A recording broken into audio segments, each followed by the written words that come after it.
Diana was more than a princess. She was a demi-goddess. Beautiful and compassionate, she became the most loved and admired woman on earth.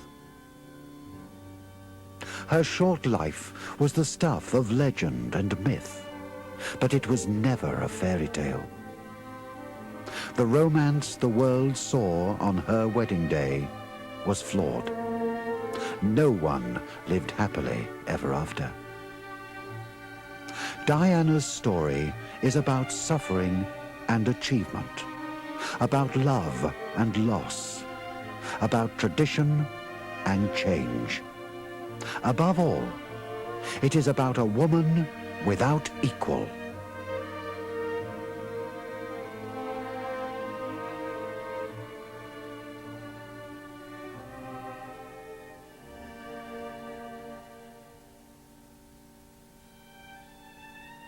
Whose death made the world grieve. Diana's marriage to Prince Charles changed her life forever. At 20, she became the most famous and photographed person of all time.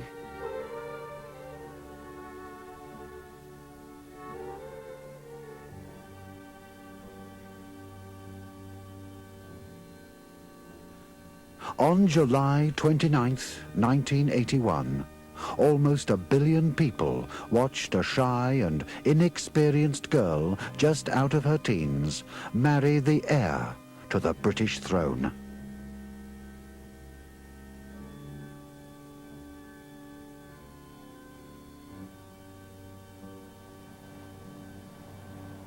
I, Diana Francis, I, Diana Francis, take thee, Charles Philip Arthur George, take thee, Philip Charles Arthur George, to my wedded husband.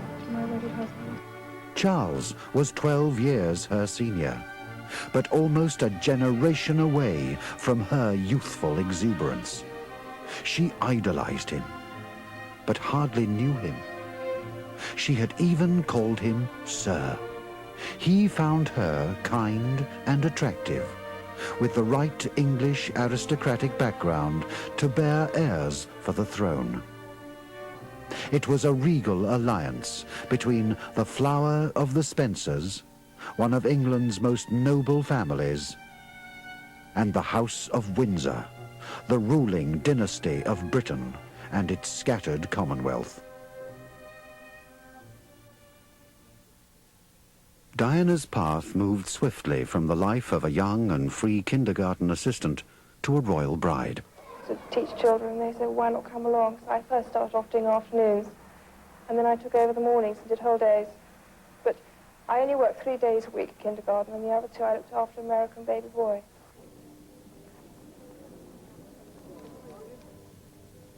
Cameras were her constant and often unwelcome companions.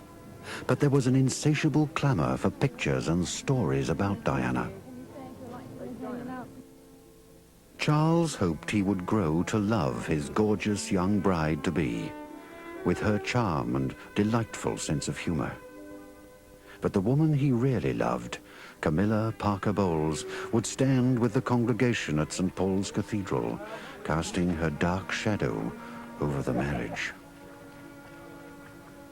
I asked Diana before she went to Australia, 2 or 3 days before, because I thought it would be a good idea that, apart from anything else, if she went to Australia, she could then think about it, and if she didn't like the idea, she could say she didn't, and if she did, she could say that. But in fact, you actually said...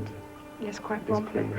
Before you went to Australia, that she's been brave enough to take me on. And I suppose in love. Of course. Whatever in love means. So. Here we see the royal couple on their honeymoon at Balmoral in Scotland.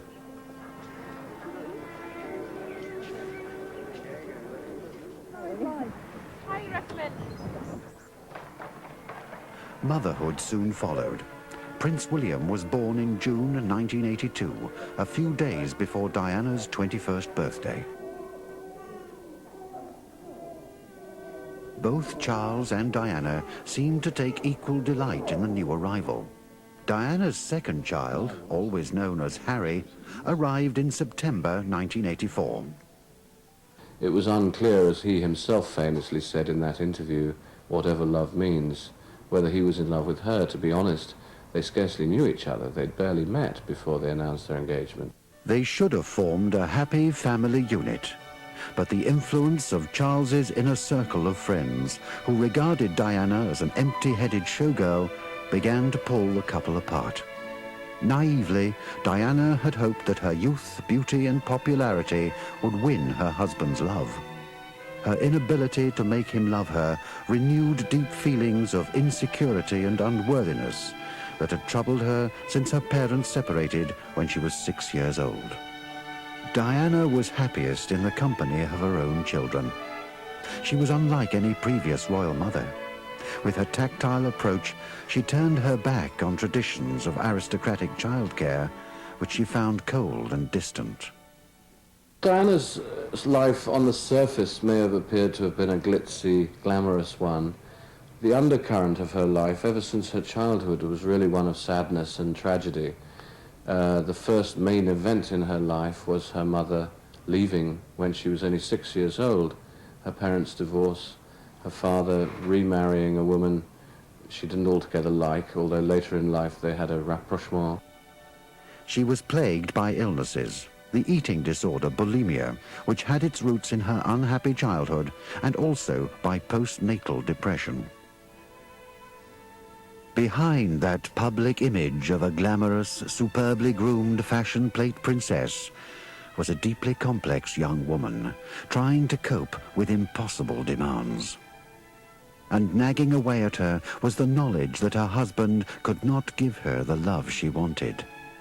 The Prince and Princess of Wales took Harry with William on his first day at kindergarten. Diana was determined that the royal children would be brought up in a more relaxed and caring fashion. William and Harry showed they understood the duty to pose for the cameras. Her sense of isolation and despair grew. Much later, in her famous Panorama interview, she said, "You have so much pain inside yourself that you cry out for help." But for the public, appearances had to be kept up. Diana throws herself into the spirit of the mother's race.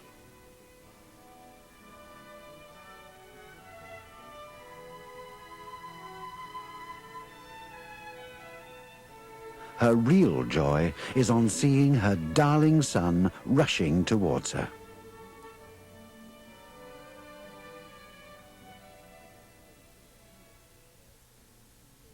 I've done two biographies of Prince Charles, one on his 30th birthday in 1978, one on his 40th birthday in 1988. The first one, which was a huge bestseller in the United States, and I came over and traveled all over the country talking about it, portrayed a lonely, slightly frustrated, confused bachelor prince. It was before anybody had heard of Lady Diana Spencer. And of course there was enormous interest in him, and we have to remember that period when he was a dashing, glamorous, the world's most eligible bachelor, a playboy, polo-playing, parachuting prince, who had enormous international appeal of the kind that Diana subsequently took over. When I was asked to do it again on his 40th birthday 10 years later, so much had changed I wound up writing a whole new book rather than just revising the original one.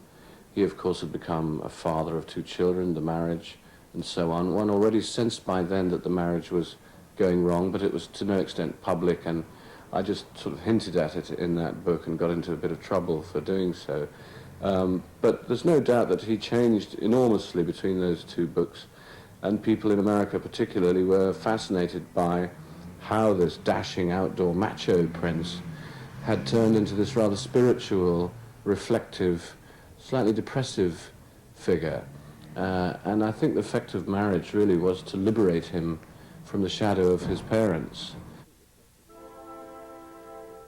A stiff, ordered world of royal protocol she found stifling and constraining. Princess Diana always deeply respected the Queen and the magnificent job she did. Here we see her in a rare light moment.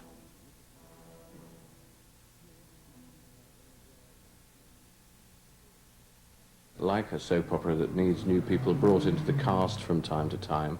Diana and her friend Sarah, the Duchess of York, were the new female leads, and for them to have children rejuvenated the whole institution. During the grim period in the middle part of her life with the prince, there was a glimmer of light from her relationship with the ebullient Sarah Ferguson. They recaptured some of the fun that the princess had known before her own wedding. Unfortunately, after the publication of revealing holiday pictures and a critical biography, Fergie suffered a catastrophic fall from royal grace. So one of the things that I helped her to do was to get her to feel that she could do something about the situation. She wasn't trapped. She didn't have to be a passive kind of victim. And one of the ways was to convert that suffering into helping others who were also suffering. I mean, you transmute your suffering by dealing with others. It's what counselors, psychologists do all the time, so in a way. She probably would have done that anyway, but it was certainly something we discussed on that first occasion. Prince and Princess of Wales tried to apply a diplomatic veneer to the cracks in their private life. Through interviews and articles, they tried to convince the world that all was well with their marriage. Diana sought solace in exercise and spiritual healing. If there was something that I felt that I wanted to do during the time we were there, certainly the first time, was that it was quite clear she was suffering immensely. And when people are suffering a lot and they feel very trapped by their position, it makes them feel helpless.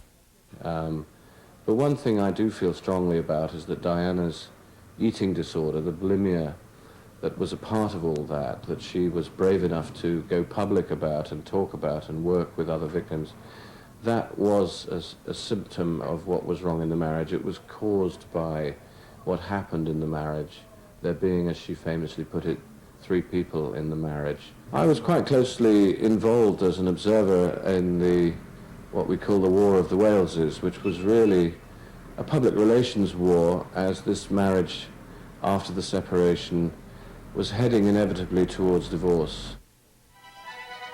Camilla Parker Bowles was a long-time friend and old flame of the prince. And Charles, in a notorious BBC interview, admitted to an adulterous relationship with her.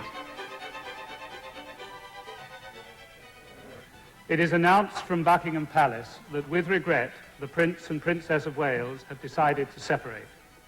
Their Royal Highnesses have no plans to divorce, and their constitutional positions are unaffected.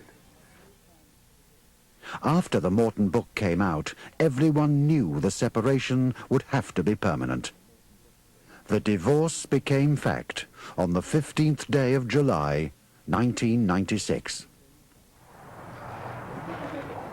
Diana started to forge a new life for herself, meeting some of the world's good and the great on an equal footing. On this occasion, the Emperor and Empress of Japan are delighted to meet the beautiful princess.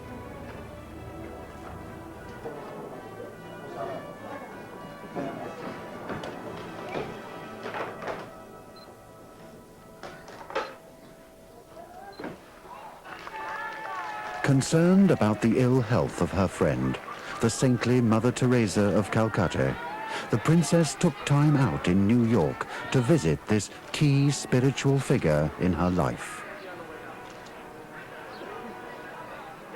How tragic it was that 2 such important women should die in the same week.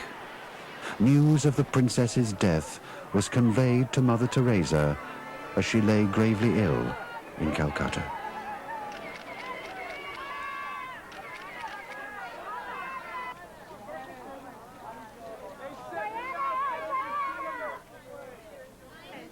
Hearts are tugged as Diana and General Colin Powell make this little girl's year.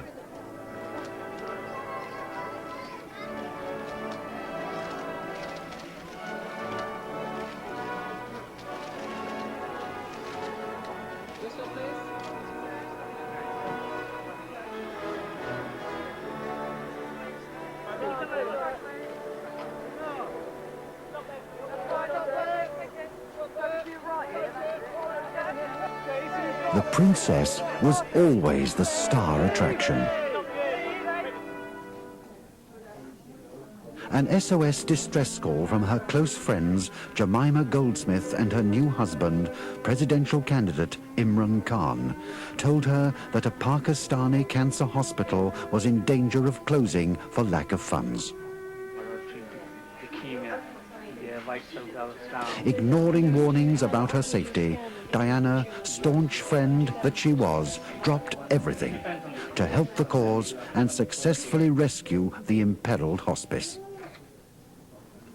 The divorce obviously was a watershed. Everybody knew it was coming. Everybody, in a way, had taken their view on whose side they were on, insofar as people felt they had to. But I think vast sympathy went to Diana because of the terms of the divorce settlement. That was famously in July of '96, when she was deprived of her rank of Royal Highness. She was struck out of the prayers that are said for the royal family in churches throughout Christendom every Sunday. She was officially declared not a member of the royal family anymore. Such was the immense popularity of the princess that nothing more disgusted the British people than stripping her of her royal title in what looked like an act of mean-mindedness. I think the reaction in Washington is very much like the reaction every time Diana comes to America. The Americans love Diana, and I think the reaction that I've been hearing certainly all day today is, if Britain doesn't want her, we'd love to have her.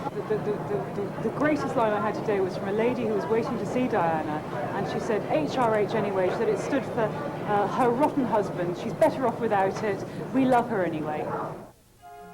The general sadness felt at the loss of her title became more painful following the tragic events in Paris a year later. In losing her HRH status, she also lost the services of the royal bodyguard who protect the lives of the royal family.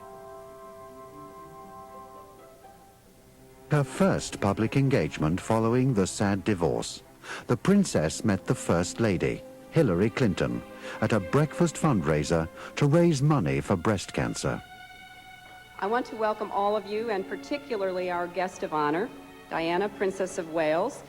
I was thinking as I met her in the Blue Room that this is one of the nicest British invasions that the White House has ever had. The other one, as some of you may remember from history, burned the place down, but now we have the metaphorical equivalent of that excitement here in the White House. The disastrous breakup of her marriage changed the direction of Diana's charity work.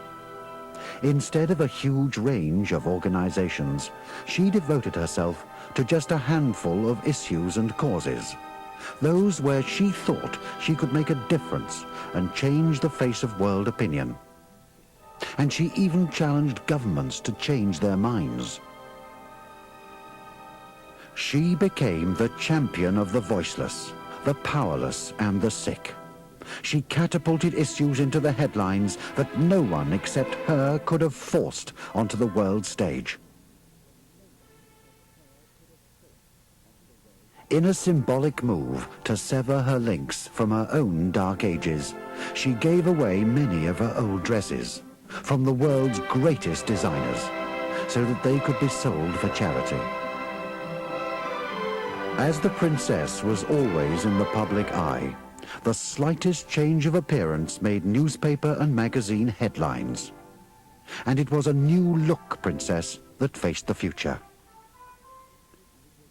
Such was her sense of style that every change was greeted with huge acclaim. I remember her first as being a very shy young girl who actually had not yet found her way in terms of fashion. But over the years, she learned to develop a taste in clothes that were absolutely right for the lifestyle she led. Right, well, what we have here is we have 10 years of Diana's fashions, right from the early days where she thought she had to be very staid and traditional, the heavy sequins, drop waists, right up to the independent Diana of the serpentine dress, cleavage, shoulders, which she loves. Like, this is what suits me and this is what I'm going to wear. Diana was far from being a slave to fashion. She was her own woman. What's the use of them hanging around in a wardrobe? I mean, if they can be out there earning money for charities, and after all, fashion changes so much, so they're really of no use to her, but, you know, if it brings in money for the charities, that'll be fantastic. And it'll be interesting to see the kind of people that will buy them and what they'll be using them for, whether it'll be museums or private collectors or people actually be wearing them and saying, you know, I'm wearing Di's dress. So that makes a grand total of just over $5,700,000, which I think is something of a record for a charity event.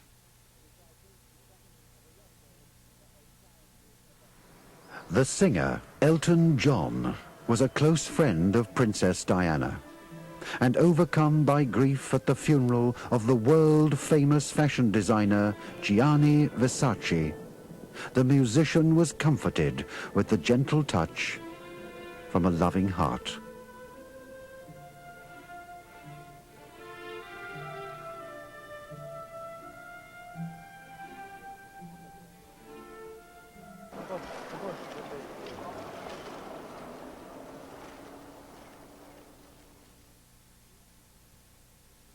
Those of us who had long-term plans with the Red Cross in which she was so deeply involved will not have her by our side. Those of us who've worked with her for years, seen her ability to bring to the attention of the public something like the landmine campaign. Indeed, she embraced the AIDS campaign when it wasn't fashionable. And of course, other campaigns, English ballet, she had so many.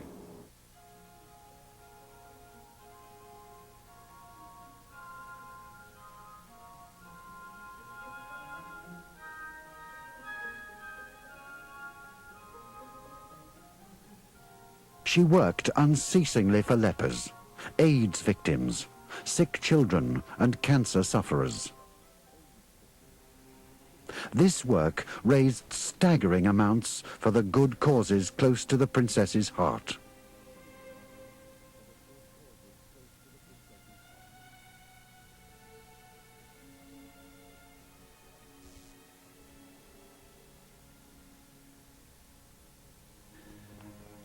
These pictures sounded a wake-up call to the world. Her Royal Highness dared to touch a leper, dared to feel deeply for an outcast. She challenged ignorance at any level. Wherever Diana, Princess of Wales, went, so did love. Wherever she went, so did hope. Diana, Queen of Hearts, worked tirelessly for the cause of children everywhere. But it was far beyond the call of duty. It was a special gift. She refreshed everyone she met, especially these children on kidney dialysis at the renowned Great Ormond Street Children's Hospital in London.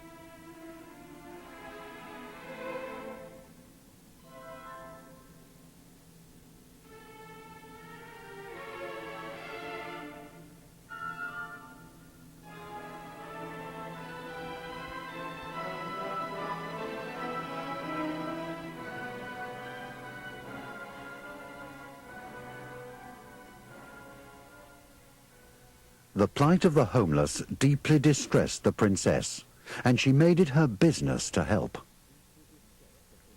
I think it's important to her and important to us that she uses her profile to raise the fact that we're dealing with 3,000 young people a year, that this project will see 1,000 young people over winter, and these are somebody's sons and daughters.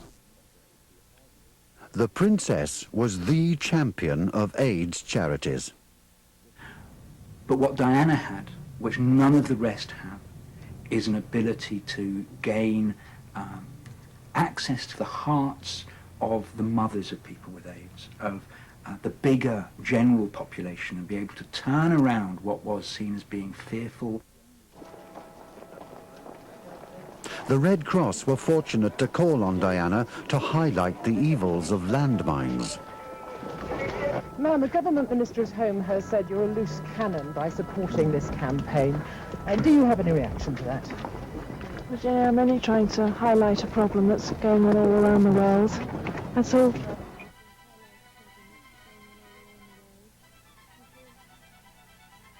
Were you surprised at the political furore that developed as a result of your visit to Angola? I saw it merely as a distraction because I'm not a political figure. I am a humanitarian figure, and always have been and always will be. We will concentrate, of course, on dissemination. It's been a very intensive 4 days. I have seen a great deal. I've seen the people affected by landmines. I've seen the landmines themselves. Angola is an example of what the Red Cross can achieve around the world, given the sort of cooperation that we have seen that exists between the Red Cross and the NGOs and the Angolan authorities. No other single person could have changed the policy of two major Western governments. She went on an all-out campaign to ensure that the issue didn't go away. Even the most dangerous and primitive of conditions didn't deter her. As you can see. 1, 2, 3, firing. A moment of great satisfaction in blowing up a landmine. Diana saw injuries too awful to describe.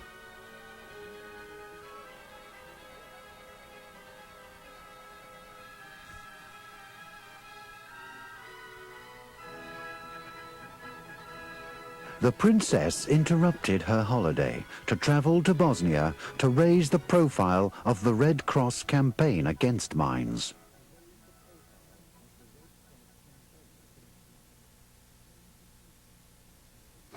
But it was interesting to me how her sons kept coming up. Whatever you talked about, she would always find a way of bringing her sons into the conversation. They really were the mainstay of her life. Princess Diana was like any ordinary mother. She hugely enjoyed the company of her children, and they hugely enjoyed hers. At her happiest, she could ignore the presence of the cameras.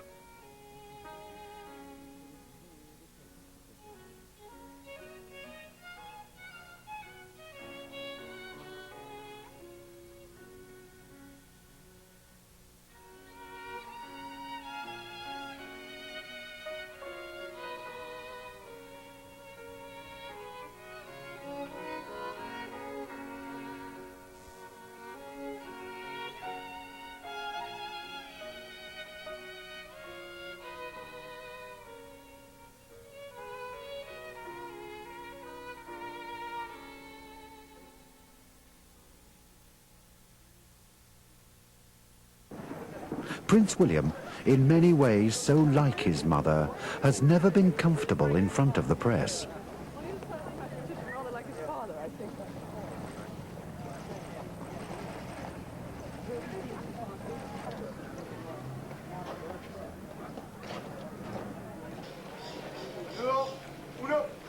Diana, named after the goddess of hunting, became the most hunted woman of modern times.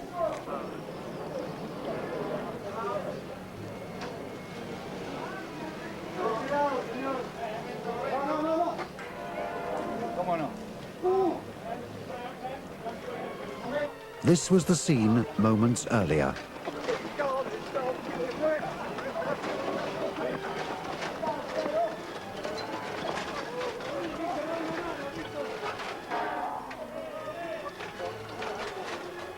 The whole of the Argentina trip was marred by press intrusion. Even in the farthest reaches of Patagonia, thousands of miles from anywhere, the press pack pursued Diana for the least photo opportunity.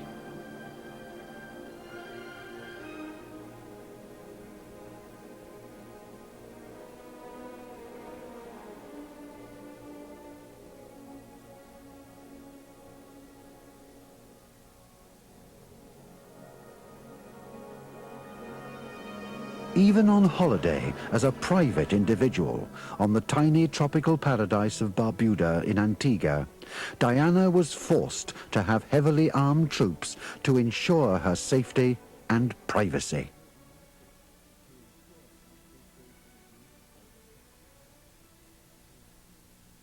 Any person desired to be on an island for vacation deserved to be left alone for a while.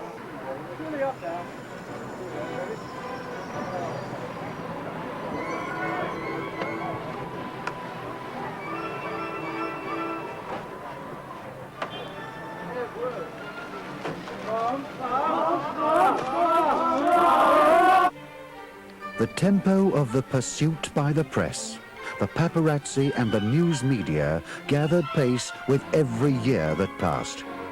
No longer a royal, but now without question the most photographed person on the planet. There was no hiding place from the telescopic lens.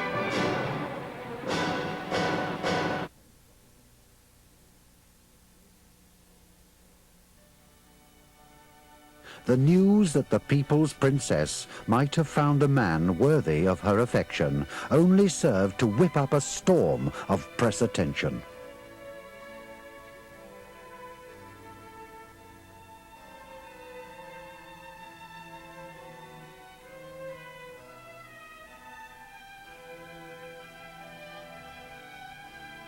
The Al Fayed's luxury yacht was surrounded by the hungry media. Each and every movement was scrutinized.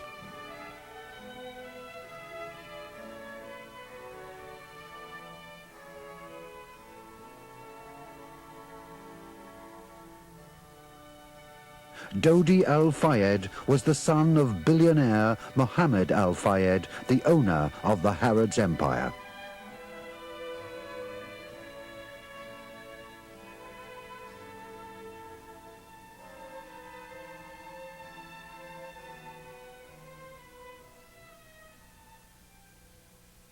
It's all nonsense. The controversy is completely contrived and synthetic.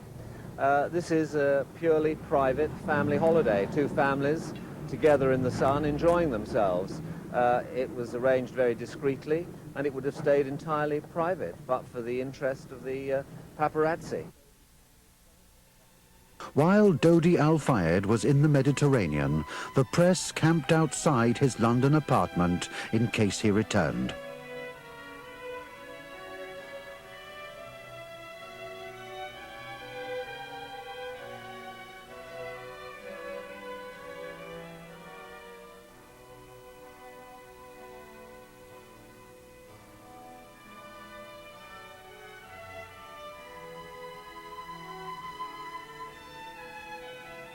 Tony Blair, the new British Prime Minister, was obviously distressed by the dreadful news of the princess's accident as he spoke to the press shortly after the news arrived. The tragic couple had left the Al Fayed-owned Ritz Hotel in Paris and had been fatally injured when their Mercedes car struck a pillar in an underpass.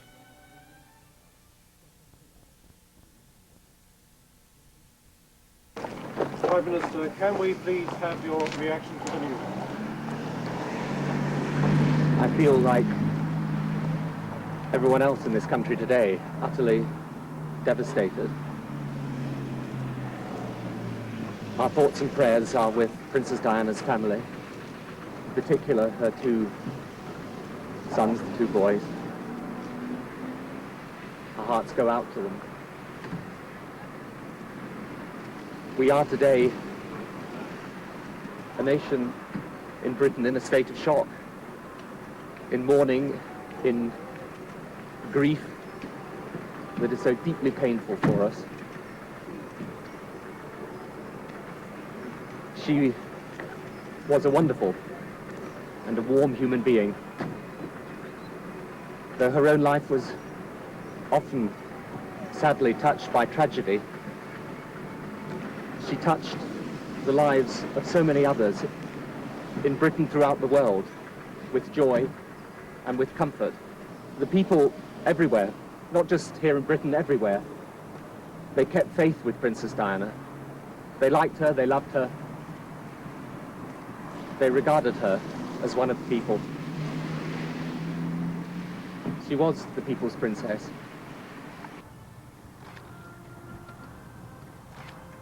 Prince Charles and Diana's two sisters, Sarah and Jane, flew to Paris in a plane from the Queen's flight to recover the body of the princess. This was the first time a disbelieving nation had images that truly confirmed the dreadful news of the accident.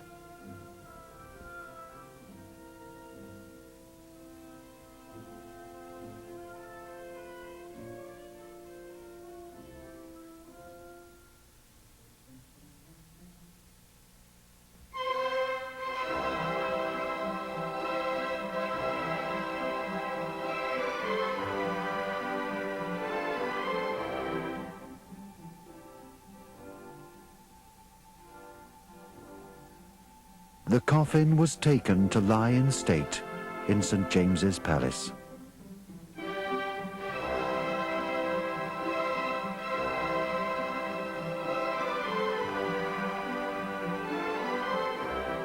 A nation grieved.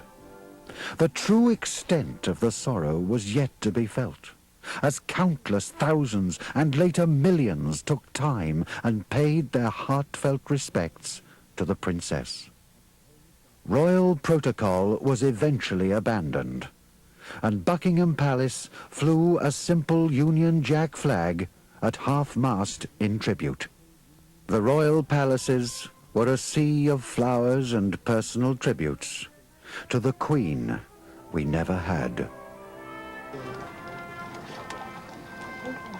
1 week after the crash, the extraordinary funeral of Diana took place in front of a still shocked nation.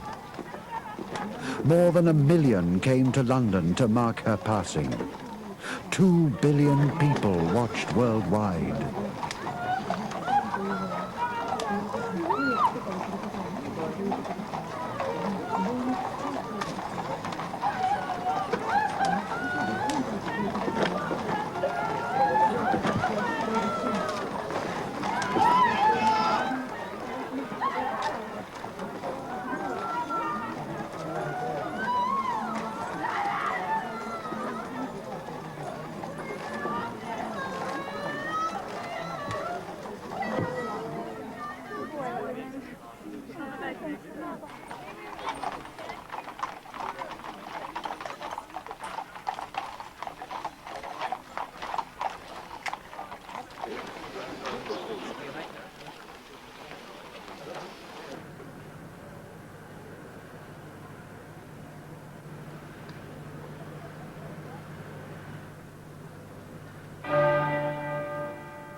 Every man, woman and child in the country grieved for the loss suffered by her poor children, William and Harry.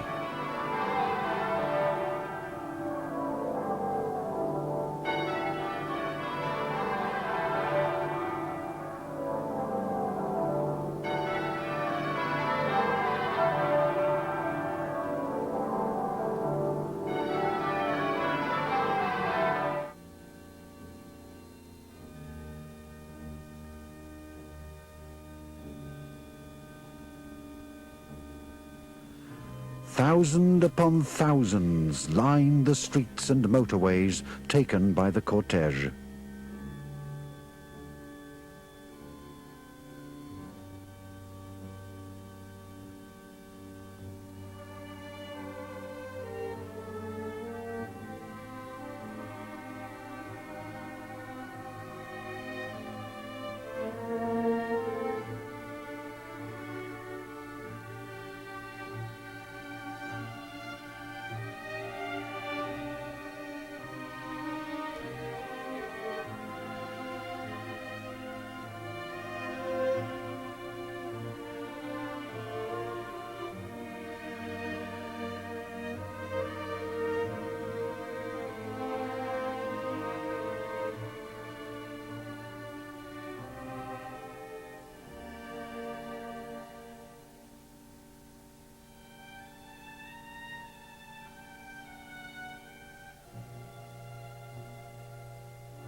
This is the last the world will ever see of Diana, Princess of Wales.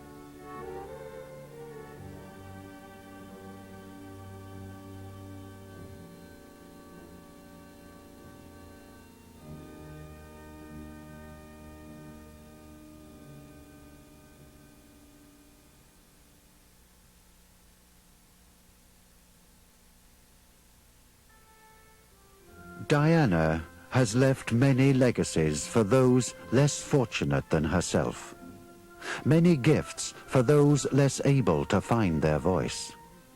But her dearest treasures were always her children, and we fervently wish that they do not have to face the incessant pressures thrust upon the people's princess. They will sorely miss her guiding hand and loving comfort. One hopes above all that Prince Charles will put those children before his public duty, which he's not always done hitherto, make more time to be with them, learn to hug them like their mother did. That's what they need. That's going to be the great void in their life. Earl Spencer's compelling funeral vow to her living legacy, her sons, is a promise to protect them from these overwhelming pressures.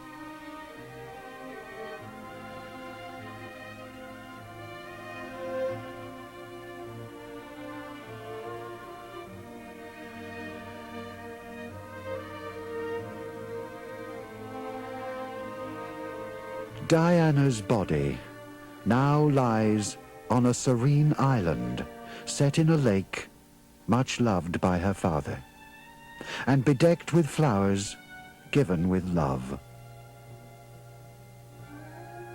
In life, she wanted to be the Queen of Hearts.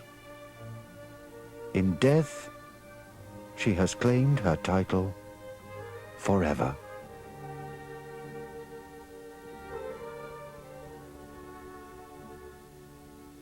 These words were spoken at the funeral of Diana, Princess of Wales.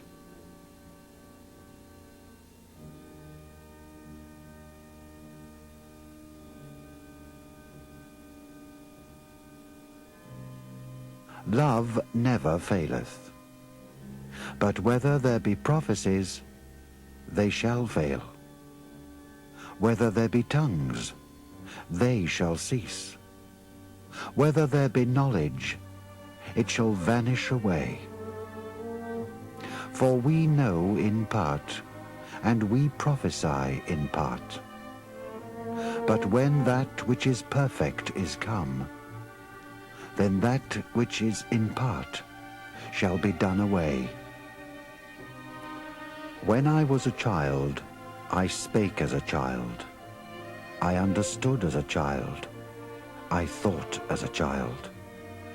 But when I became a man, I put away childish things. For now we see through a glass, darkly, but then face to face. Now I know in part, but then shall I know even as also I am known. And now abideth faith, hope, and love, these three, but the greatest of these is love.